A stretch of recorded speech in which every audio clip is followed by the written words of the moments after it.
우리는 그리스도 예수 안에 머물므로 말미암아 그분의 선한 역사가 우리 속에서 이루어지는 것이라는 것을 강조하고 있어요.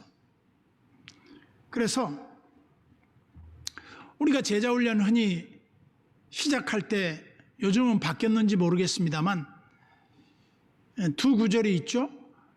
고린도후서 5장 17절. 바로 우리가 잘 암송하는 구절이죠. 그런즉 누구든지 그리스도 안에 있으면 새로운 피조물이라. 이전 것은 지나갔으니 보라 새 것이 되었도다. 이 선언적인 성경 구절 속에서 우리는 어떤 생각을 하게 됩니까? 그리스도 밖에 있었던 우리의 삶과 그리스도 안으로 들어온 우리의 삶은 천지 차이라는 거죠. 이거는 죽음과 삶을 갈라놓는 아주 중요한 분기점이 된다는 거죠. 그래서 우리가 예수 그리스도 안에 있느냐, 예수 그리스도 밖에 있느냐, 이 말을 다른 말로 하면 예수를 믿느냐 아니면 예수를 거부하느냐, 여기에 엄청난 차이점이 있다. 그뿐 아니라 오늘 본문의 말씀처럼 갈라디아 2장 20절 우리가 잘 알죠. 바로 뭐라고 말합니까? 내가 그리스도와 함께 십자가에 못 박혔다 그래요. 내가 뭐 그리스도 안에 뭐 십자가에 뭐가 못 박혔습니까? 여전히 내 모습 그대로 사는데 내가 달라진 게 뭐가 있습니까? 그런데 이 사도 바울은 이 구절을 통해서 우리에게 일깨워주는 게 있어요. 내가 그리스도와 함께 십자가에 못 박혔나니 과거 완성형이에요. 과거 완료형인데 앞으로 못 박힐 거 아니고 못 박혔다. 거기서부터 우리의 신앙이 출발이 되는 거예요. 내가 그리스도와 십자가에 못 박혔고 이제 내가 사는 건 내가 사는 것이 아니라 내 안에 그리스도께서 사시는 것이다. 이건 교리적인 거지 감정적인 게 아니에요. 그런데 우리는 우리 자신을 돌아보면 나아지는 것도 없는 것 같고 주님의 은혜가 우리에게 요원한 것 같고, 아니 내가 지금 뭐 하는 거야? 하나님의 은혜를 이렇게 소홀히 여겨도 되는 거야? 우리 죄의식이 더 증폭돼 가는 것을 수없이 경험한다고 말이죠. 그러면서 심지어 이렇게 설명을 했더라고요. 사도 바울의 생애를 봐라. 사도 바울은 그가 예수 믿고 얼마 있다가 그의 고백을 보면 나 그리스도 예수의 사도된 바울은 이렇게 고백을 한다. 그렇지만 그의 신앙생활은 점점 퇴보하는 것처럼 보여진다. 그래서 그는 두 번째로 뭐라고 말하냐면 사도 중에 지극히 작은 자라고 표현을 해요. 자신을. 이건 사도 바울이 신앙생활을 어느 정도 한 후의 고백이에요. 그리고 더 나아가서 뭐라고 말하느냐면 미쁘다. 모든 사람이 받을 만한 이 말이요. 그리스도 예수께서 죄인을 구원하시려고 세상에 임하셨다 하였도다. 죄인 중에 내가 괴수로다. 자기가 은혜 받은 사람이 아니라 사도가 아니라 죄인 중에 괴수라는 거예요. 그러면 심지어 로마서 7장 24절에서는 뭐라고 고백을 하느냐면 오호라 나는 곤고한 사람이로다. 이 사망의 몸에서 누가 나를 건져내랴. 그는 지금 죽음에 놓여 있다는 거예요. 아니 그렇게 예수 그리스도 안에서 자기 안에 그리스도가 살아있다고 고백한 그가 우리 주 예수 그리스도로 말미암아 감사하리로다. 누가 나를 이 사망에서 건져내겠느냐는 거예요. 기가 막히잖아요. 우리는 내 의지와 전혀 다르게 행동할 때 엄청난 좌절감과 절망을 맛볼 때가 있어요. 내가 정말 하나님의 자녀가 맞아? 내가 하나님의 백성으로서 지금 사는 이 삶이 하나님이 받으실 만한 그런 삶인 거야? 우리가 자문자답에 보면 합격점을 줄 수가 없어요. 마음에 안 드는 겁니다. 뭐 이래 이거. 아니 어제보다 오늘 좀 나아져야 되는데, 아니 예수 믿고 10년 20년 교회를 다녔음에도 불구하고 나아지긴커녕 더 나빠지는 거 아니야? 우리 자신들이 이렇게 굉장한 자괴감에 빠질 때가 있다 이 말이죠. 특별히 제가 여러분 이 코로나에 영상 예배를 즐겨 드리는 분들 가운데 이런 말을 하는 사람이 있었어요. 이제 교회를 가야 하는데 교회 가는 게 불편해졌대. 영상 예배가 너무 편해졌다는. 얼마나 신앙이 퇴보한 겁니까? 우리가 하나님의 이 은혜 공동체 안에 이 교제 공동체의 예배 공동체요, 이 선교 공동체 아닙니까? 여기에 소속됐다고 하는 것은 우리가 굉장히 중요한 의미를 담고 있어요. 제가 보니까 미국 워싱턴에 놀런 크리크라고 하는 큰 숲이 있었는데, 아마 도시개발상 이 큰 숲을 이제 다 벌목하고 개발하는 그 작업 중에 이 나무를 다 잘라내는데 거기에 세계에서 기록상 3번째로 큰 나무, 아마 우리나라는 뭐 1000번째도 들어가는 나무가 없을 거예요. 아무리 뭐 500년 된 은행나무라 해도 그 정도 큰 나무가 없어요. 기록에 보니까 캘리포니아에 있는 나무가 제일 크더라고요. 뭐 높이가 207m인가 되던데, 저는 아직까지 100m 넘는 나무를 본 적이 없는 것 같아요. 어쨌든 이 엄청난 측백나무가 너무나 곱고 아름답게 커서 이 벌목하는 사람들이 나무를 다 베다가 너무 이 나무가 아까워서 이 나무는 좀 살려두자. 이 나무는 베긴 너무 아까워. 몇 백 년을 커왔는지 모르지만 이 나무를 보존하자고 해서 그 벌목하는 사람들이 그 나무를 베지 않고 살려놨어. 근데 얼마 있다가 이 나무가 시름시름 앓기 시작해. 사람들이 백방으로 이 나무를 살려보려고 뭐 주사를 주고 수액을 집어넣고 여러 가지 방편을 다 동원해 봤지만 그 나무는 죽고 말아요. 그러면서 식물학자들이 그렇게 말하는 겁니다. 이 나무가 왜 죽었을까? 첫째는 이 나무는 외로워서 죽었다. 두 번째는 이 나무는 바람이 불 때 이 나무를 그래도 좀 간접적으로 막아줄 수 있는 주변에 나무들이 있어야 되는데 그게 없었다. 세 번째는 숲이 없음으로 말미암아 수분 공급이 원활하지 않아서 죽었다.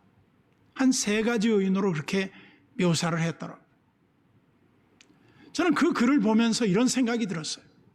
우리 신자들도 마찬가지다.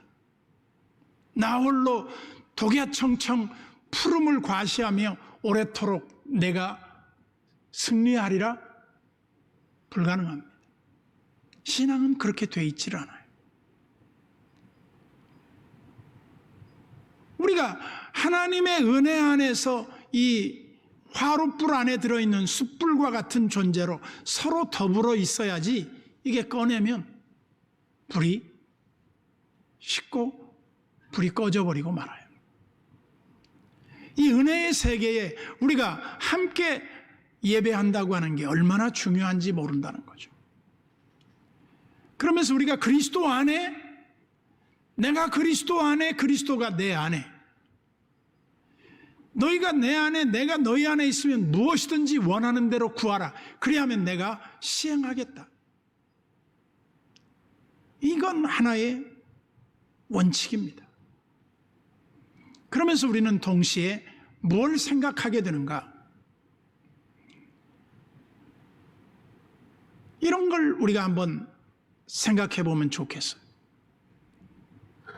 하나님의 은혜를 받은 우리가 하나님의 은혜 밖으로 나가려고 하는 어리석음을 시도해선 되겠는가? 한 수도원의 말이죠. 유명한 수도원 원장이 계셨어요. 그런데 그 수도원 원장 밑에 많은 사람들이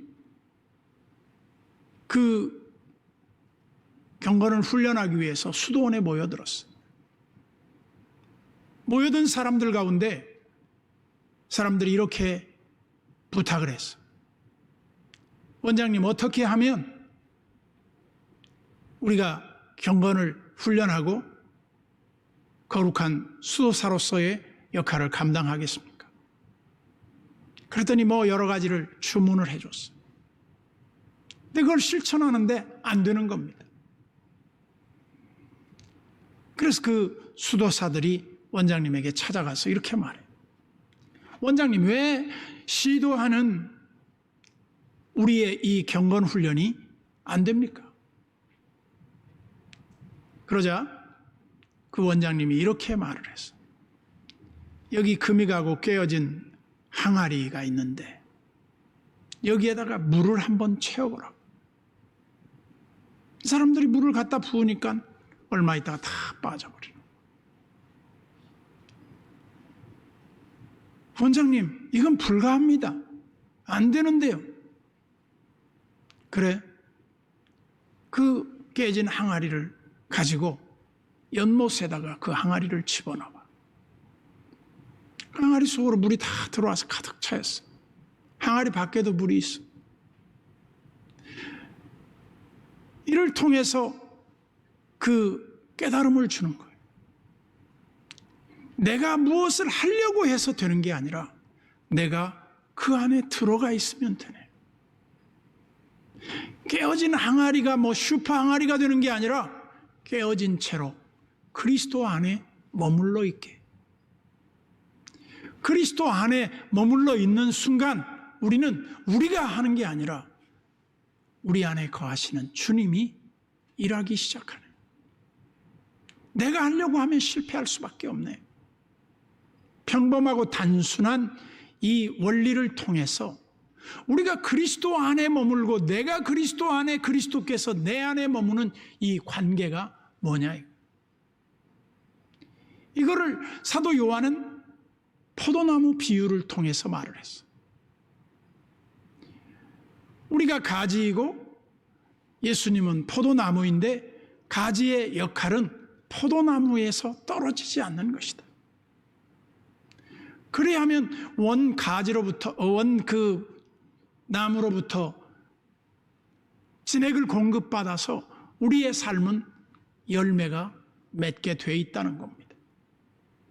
이건 영적인 원리를 말하는 거예요. 이건 기분이나 감정이나 어떤 우리의 내면적인 그런 결과를 말하는 게 아니에요. 그리스도인들은 혼자 살 수 없는 존재예요. 그리스도인은 예수 생명을 가지고 예수 그리스도 안에 머물러 있고 그로부터 은혜를 공급받아야 돼요. 내 힘으로 하는 게 아니라 이 말이죠. 우리는 한 사람의 거룩한 성화의 과정을 어떻게 이해합니까? 사도 베드로는 자기가 구원을 받았을 때, 즉 주는 그리스도시요 살아계신 하나님의 아들이십니다라고 고백을 하고 그는 뭐라고 말합니까? 나는 죄인이로소이다. 나를 떠나소서. 그렇게 말을 해요. 근데 사도 베드로가 예수 그리스도 안에서 너는 사람을 낚는 어부가 되리라 그랬어요. 그렇지만 그는 이 너의 신앙 고백 위에 내가 교회를 세우겠다 그랬지만 그는 어떻게 됩니까? 그리스도를 배반해요. 그리고 그리스도를 모른다고 해요. 그리고 그는 주님 앞에서 네가 나를 사랑하느냐 이 사랑의 고백을 확인 과정에서 그는 자신이 없었어요. 그럼에도 불구하고 주님은 베드로에게 넌 실격자야. 너는 이제 내 일을 할 수 없어. 그렇게 말하지 않았어요. 놀랍게도 하나님은 우리의 원하시는 그 심령의 상태가 뭐냐면 상한 심령의 상태. 나의 부족과 나의 허물이 주 앞에 적나라하게 드러나는데 이거 어디에 쓰시려고 이렇게 하나님이 저를 초라하게 만들어 놓으셨나요? 그러나 주님은 내가 너를 굉장한 것으로 너를 부른 게 아니야. 깨어진 그릇과 같은 존재야. 그럼에도 내가 너를 사랑했고 내가 원수 되었을 때 내가 너를 불렀어. 베드로가 나중에는 사도가 돼요. 그는 유대인의 사도였어요. 초기 기독교 1세기에 가장 핵심은 뭐였습니까? 그 사람이 얼마나 율법을 잘 지켰느냐. 그 사람이 유대인이냐 이방인이냐. 그 사람이 할례를 받았느냐 안 받았느냐. 이런 것을 1세기 그리스도인들은 굉장히 중요하게 여겼어요. 근데 나중에 보면 베드로가 유대인이고 할례를 받았고 그리고 그는 율법에 능한 자였지만 사도 바울에게 책망을 받습니다. 뭐라고? 사도 베드로가 이방인들과 함께 밥을 먹다가 예수님의 동생 야고보가 그 식탁의 자리에 오게 되니까 베드로가 슬그머니 자리를 떴어요. 이걸 보고서 기가 막힌 겁니다. 아니 네가 유대인이라면서 이방인들의 구원을 위해서 헌신한다면서 이방인이나 기독교인이나 이방인이나 유대인이나 차별이 없이 다 그리스도 안에서 구원받는다는 이 복음을 전하면서 어떻게 네가 이럴 수 있느냐요. 유선을 부릴 수 있냐요. 사도 바울에게 베드로가 면박을 당합니다. 한마디로 우리식으로 말하면 혹독하게 책망을 받아요. 그때 얼마나 베드로가 부끄러웠겠습니까? 쥐구멍이라도 들어가고 싶은 심정이었을까? 그런데 베드로는 그로 인해서 실족하지 않습니다. 왜냐하면 주님이 그걸 문제 삼지 않아요. 우리가 생각할 때는 이건 큰 과오고 이건 너 정말 사도가 그럴 수 있냐? 징계의 요인이 될 수도 있어요.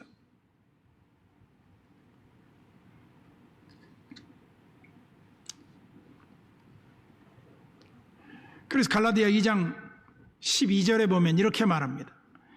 야고보에게서 온 어떤 이들이 이르기 전에 게바가 이방인과 함께 먹다가 그들이 오매 그가 할례자들을 두려워하여 떠나 물러가매.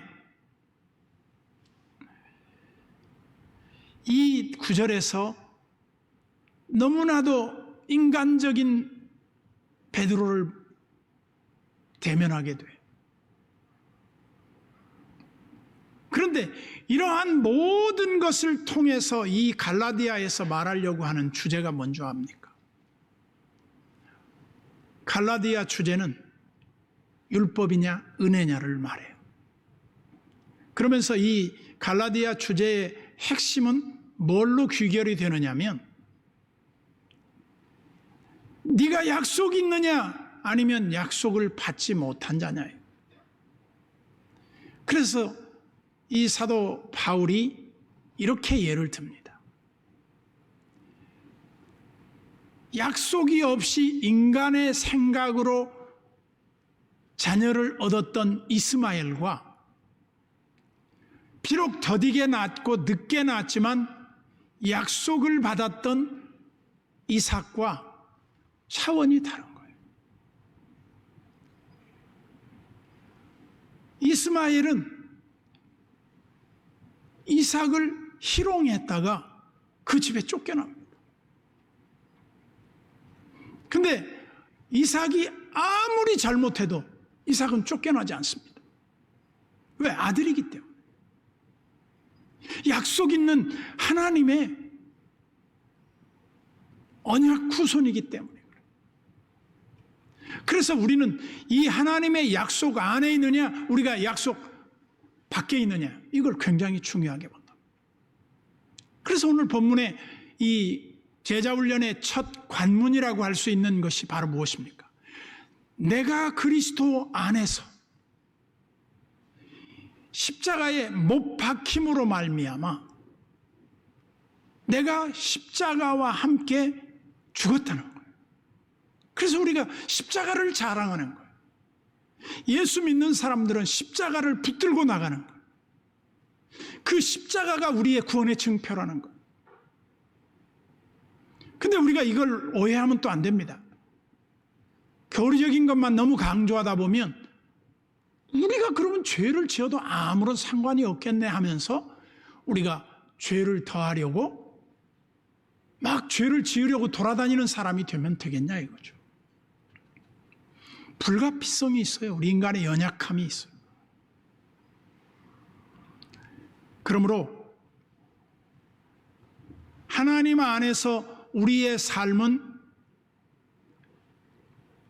마땅히 어떠한 삶을 살아야 할 것인가에 대한 과제가 우리에게 주어져요.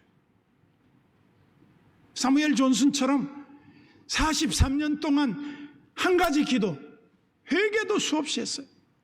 하나님, 이 게으르고 나태함을 용서해 주십시오. 그리고 8시에 좀 일어나게 해 주십시오. 모르겠어요. 그 사람이 9시에 일어났는지 10시에 일어났는지 밤늦게 일하는 사람인지 모르겠지만 어떻게 그 내용은 알 수 없어요.